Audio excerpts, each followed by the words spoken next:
filled with battles decided by the force of arms, the number of soldiers, and the genius of commanders. But then there are battles whose outcomes are determined in complete silence, far from the roar of cannons, in stuffy, smoke-filled basement rooms where the only weapons are a pencil, paper, and the human mind. The Battle of Midway in June of 1942 was just such a battle. On the surface, across the vast expanses of the Pacific Ocean, it was a titanic clash of two fleets. On one side, the Japanese Armada, drunk on victory, an invincible fleet that had just pulverized the American battleships at Pearl Harbor. For heavy aircraft carriers, hundreds of the world's best Zero fighters, and experienced, battle-hardened pilots. On the other, the remnants of the American fleet, broken, humiliated, and outmatched in every respect. Only 3 carriers, one of which had been hastily patched up after suffering heavy damage. On paper, it wasn't a battle. It was a predetermined slaughter. Japan was sailing for Midway to deliver the final, fatal blow that would drive America from the Pacific forever. But they didn't know that the Americans were laying a trap conceived not by admirals in white dress uniforms, but by a handful of unknown, eccentric mathematicians and linguists working in a secret basement in Hawaii they called the dungeon. These men, armed with nothing but their intellect and incredible intuition, managed to do the impossible. They cracked the world's most complex and secure naval code and read the enemy's mind. This is the story of how the most important naval battle in history was won before the first shot was ever fired. It is a hymn to the human intellect, which proved stronger than steel and fire. To understand the sheer scale of their feat, we must return to the first, darkest days of the war in the Pacific. On December 7, 1941, the attack on Pearl Harbor was a shock and a national humiliation for America. In its wake, the Japanese war machine swept through Southeast Asia like an unstoppable tsunami. The Philippines, Malaya, Singapore, the Dutch East Indies all fell within a matter of months. The Japanese fleet dominated the seas. Their carriers were the best in the world. Their Zero fighters were unmatched in the air, and their pilots were seasoned veterans. It seemed nothing could stop them. The American fleet was demoralized. It had lost its battleships. Its carriers were outnumbered. It could only retreat and attempt small pinpricks, like the famed Doolittle raid. 25 bombers took off from a carrier to strike a symbolic blow against Tokyo, but these were merely gestures of desperation. The chief architect of Japan's victories was Admiral Isoroku Yamamoto. He was a brilliant strategist who understood that Japan's only chance of winning a war against an industrial giant like America was to win it quickly. He needed to lure out and destroy the remaining American carriers in a single, decisive engagement, which the Japanese called Kantai. After that, according to his plan, a demoralized America would be forced to the negotiating table and would have to recognize Japanese supremacy in Asia. He chose the tiny Midway atoll as the perfect place for this trap. This small island, located halfway between Japan and Hawaii, was a strategically vital airbase for the Americans and unsinkable aircraft carrier. Yamamoto was certain the Americans would defend it to the last man and throw everything they had left into the fight. The plan was grandiose. Yamamoto assembled an unprecedented army of nearly 200 ships, including 8 aircraft carriers, 11 battleships, and dozens of cruisers and destroyers, the main strike force Admiral Nagimo's for heavy carriers. The very same ones that had attacked Pearl Harbor was to strike Midway and then annihilate the approaching American fleet. It seemed a flawless plan, but it had one weakness. It was overly complex and depended entirely on the element of surprise. The Japanese were absolutely convinced that the Americans knew neither the target of their attack nor the composition of their forces, and this overconfidence would be their undoing. At that very moment, in a damp, poorly lit basement of the 14-story administration building at Pearl Harbor Naval Base, another invisible war was being fought. This was the home of Station Hypo, the U.S. Pacific Fleet's radio interception and cryptanalysis center. Leading this motley crew was a man who looked anything but military.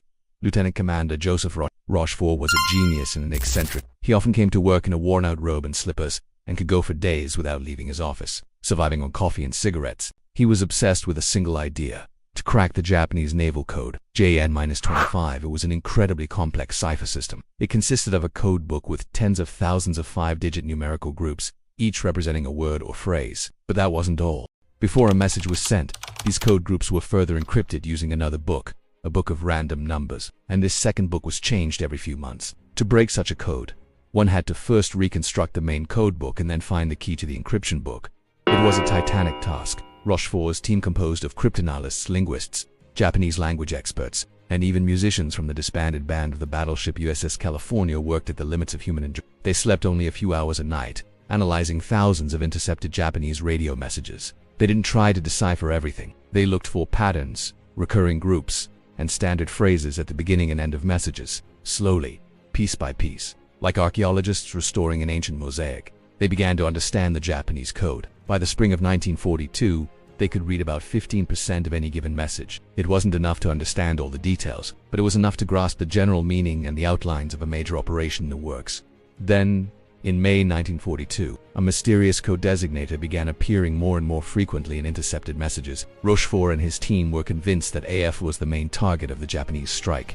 But what was it? Intelligence in Washington believed it could be Alaska or even the US West Coast. But Rochefort had his own theory, based on an analysis of Japanese reconnaissance flight paths. He was almost certain that AF was Midway. But how to prove it? Admiral Chester Nimitz, commander of the Pacific Fleet, trusted Rochefort, but he needed ironclad proof. He couldn't risk the rest of his fleet on a hunch, and so Rochefort devised a brilliant and daring plan, a true intelligence trap. He knew that Midway Atoll had problems with its water desalination plan. He asked the base command on Midway to send a message in the clear encryptode stating that their desalination unit had broken down and they were running out of fresh water. Rochefort gambled that Japanese intelligence would intercept this message and report it to their command. He waited and his gamble paid off. A few days later, his team intercepted an encrypted Japanese message sent from one base to another. After partial decryption, a clear phrase emerged. AF is short on fresh water. That was it. Bingo, the trap had worked. Now Nimitz knew for sure the target was Midway, but that was only half the battle. Now they needed to know the composition of the Japanese forces and the date of the attack. Rochefort's team worked with renewed energy. They managed to decipher parts of messages that mentioned carrier and invasion forces, and even the approximate date of the operation, early June. Based on these priceless scraps of information, Admiral Nimitz made the riskiest decision of his life. He decided not to just defend Midway. He decided to set a counter-ambush for the Japanese. He gathered everything he had. The carriers USS Enterprise and USS Hornet, as well as the USS York, which had miraculously limped back to Pearl Harbor after suffering devastating damage in the Battle of the Coral Sea. The shipyard workers performed the impossible. In 72 hours, they patched a giant hole in its flight deck, and the Yorktown was back in service. Nimitz ordered his 3 carriers to secretly take up a position northeast of Midway, exactly where the Japanese would least expect them. He knew where and when the enemy would be, and the enemy was sailing straight into a trap, completely confident that an easy victory awaited them. The invisible war in the basement in Hawaii had been won. Now, everything depended on whether the American pilots could win the real war in the skies over the Pacific. At dawn on June 4, 1942, the silence over the Pacific was shattered by the roar of hundreds of aircraft engines. 108 Japanese planes bombers, torpedo planners, and Zero fighters lifted off the decks of Admiral Nagumo's carriers and set a course for Midway. For them it was routine. They were confident they would catch the Americans by surprise, just as they had at Pearl Harbor. But at Midway, they were expected. Thanks to Rochefort's intelligence, the Isla was on full alert. Every operational plane on the base, mostly obsolete Buffalo fighters and Vindicator bombers, was scrambled into the air. The fight began. It was a slaughter. The Japanese Zeros, the best fighters in the world at the time, easily dispatched the clumsy American planes. Most of the American aircraft were shot down, but they had accomplished their mission. They had absorbed the first blow. And, most importantly, the commander of the Japanese strike group, Lieutenant Tom, radioed back to Admiral Nagumo. A second strike on Midway is required.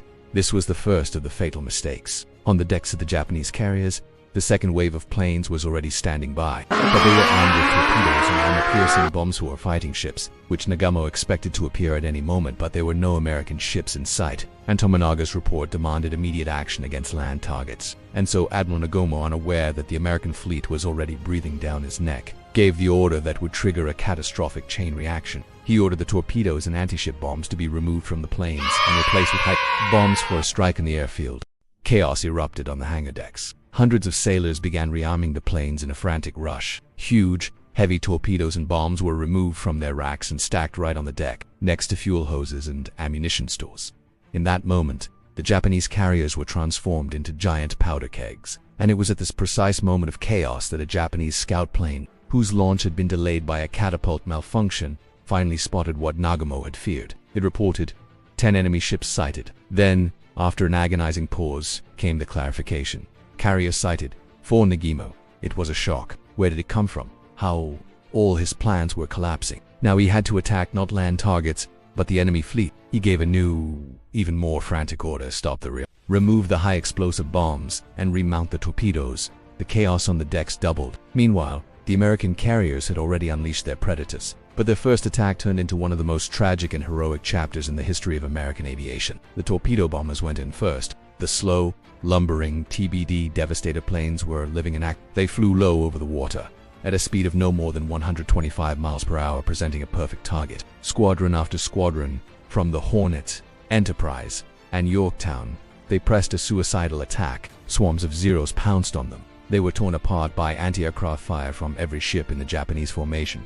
It was a massacre. Planes exploded in mid-air, crashed into the sea, leaving only oil slicks behind. Of the 41 torpedo bombers that attacked that morning, not a single one returned to its carrier. Only a handful of pilots survived to be rescued from the water later. They scored not a single hit, not one. It seemed their sacrifice had been in vain, but it was not. With their desperate, doomed attack, they had achieved the impossible. They had drawn down all of the Japanese fighter cover. Every Zero had descended to sea level, chasing the defenseless torpedo bombers. The sky at high altitude, directly above the Japanese fleet, was completely empty. And at that very moment, the Angels of Vengeance appeared. The commander of the dive bomber squadron from the Enterprise, Lieutenant Commander Wade McCluskey, was in despair. He had led his group of SPD Dauntlesses to the enemy's suspected location, but it was empty. Fuel was running low. By all rights, he should have turned back. But McCluskey possessed an incredible intuition. Suddenly, he spotted a thin white wake on the ocean surface below. It was a lone Japanese destroyer, the Arashi, which had broken off from the main force to drop depth charges on an American submarine, and was now racing at full speed to rejoin its fleet. And McCluskey made a decision that changed the course of the war. He took a gamble. He trusted that this destroyer would lead him to his target. He led his squadron after it, and a few minutes later, his faith was rewarded. Spread out directly below him, as if on the palm of his hand, was Admiral Nagumo's entire strike force. For giant aircraft carriers, their decks were crammed with planes being refueled and rearmed. Stacks of bombs and torpedoes lay all around them. It was a perfect target, and not a single fighter in the sky. At that same moment, approaching from another direction, was the dive bomber squadron from the Yorktown, led by Max Leslie. Without coordinating, they began their attack. What happened next has gone down in history as the fateful 5 minutes at Midway. From an altitude of 20,000 feet, with a piercing scream, American Dauntlesses plunged into a vertical dive. The Japanese saw them too late. The first bomb slammed into the flagship carrier. One of them pierced the flight deck and exploded right in the hangar, among the fueled planes and stacked munitions. A chain reaction of monstrous force began. Another group attacked the carrier Kaga. It took 4 direct hits. Within moments, it was transformed into one giant bonfire. The dive bombers from the Yorktown chose to soar you as their target. 3 1,000-pound bombs turned it into a blazing inferno.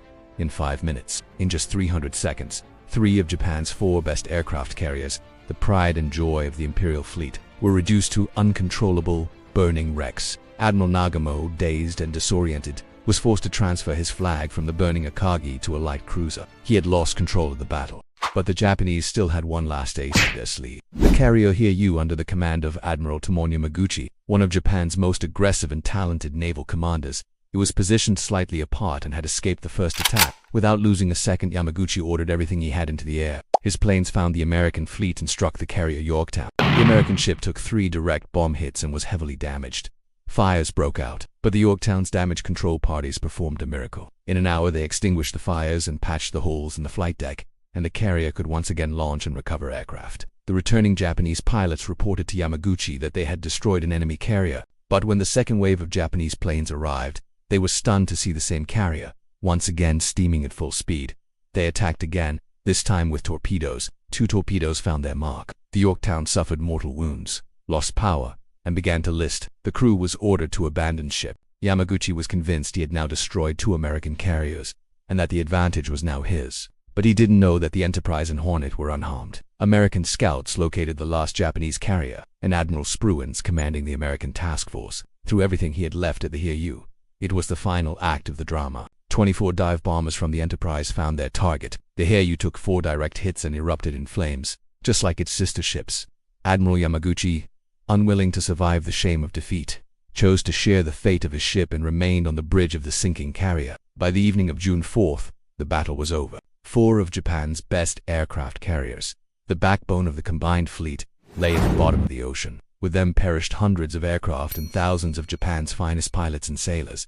It wasn't just a victory, it was a catastrophe for Japan, one from which it would never recover. The war in the Pacific had been turned in a single day, and all of it was made possible by the quiet, unseen work of a few dozen people in a basement in Hawaii. The climax of the Battle of Midway was not the roar of explosions or the sinking of carriers. It occurred in complete silence when Admiral Yamamoto, hundreds of miles from the battle aboard his giant battleship Yamato, received the report of the loss of all 4 of Admiral Nagumo's carriers. In that moment, He knew his grand, flawless plan had failed. He had lost not in a fight, but in a war of wits. He still possessed overwhelming superiority in ships. His battleships and cruisers were untouched. He could have tried to force a night battle on the Americans, a type of engagement at which the Japanese were masters. But he didn't. He understood the most important thing.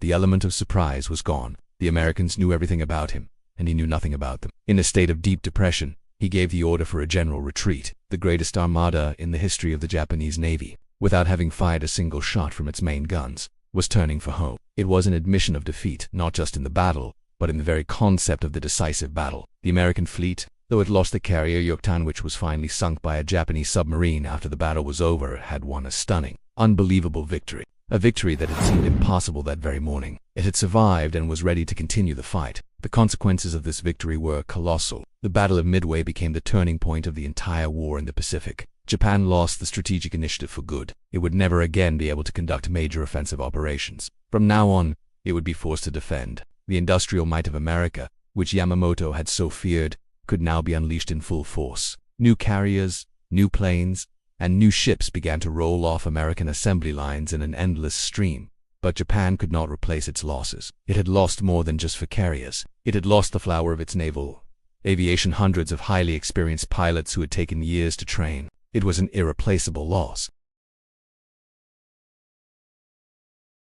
And what became of the heroes of this invisible war? Their fates were varied, and in them, as if in a drop of water, was reflected all the injustice and irony of military bureaucracy. Joseph Rochefort, the man who effectively won the Battle of Midway, received no medals, no glory. On the contrary, he became a victim. The intelligence office in Washington, which had refused to believe his conclusions and insisted the Japanese would strike elsewhere, could not forgive him his triumph. They did everything they could to downplay his achievements. Rochefort was removed from cryptanalysis and sent to command a floating dry dock. His unique talent was never used again. He quietly finished his service and retired, never receiving proper recognition in his lifetime. Only decades later, after his death, was his contribution truly appreciated. In 1986, he was posthumously awarded the Navy Distinguished Service Medal. His colleagues, his dungeon team, also remained in the shadows. Their work was so secret that they couldn't even tell their families about it. They remained silent for decades, bound by non-disclosure agreements. It was only at the end of the 20th century, when the archives were declared, that the world finally learned the names of those whose intellect and selfless labor saved the American fleet from annihilation. Admiral Nimitz, unlike the officials in Washington, understood perfectly well to whom he owed his victory. In one of his letters he wrote, "This victory was in essence a triumph of American naval intelligence, which had penetrated the enemy's plans and enabled us to concentrate our forces in the right place at the right time." But even he could not reveal all the details of this secret operation at the time. The legacy of the Battle of Midway is immense. It has entered every military history textbook as a classic example of how intelligence can determine the outcome of a battle. It proved that in modern warfare, information is as vital a weapon as guns and planes, perhaps even more so. The story of breaking the JN-25 code became a powerful impetus for the development of cryptography, electronic warfare around the world. All nations understood that the security of ciphers and communications is a matter of national survival. Today, in the age of cyber warfare, when battles are fought not only on land and sea but also in the digital space, this lesson is more relevant than ever. The work of Rochefort's team was a forerunner to modern signals intelligence agencies, like the U.S. National Security Agency,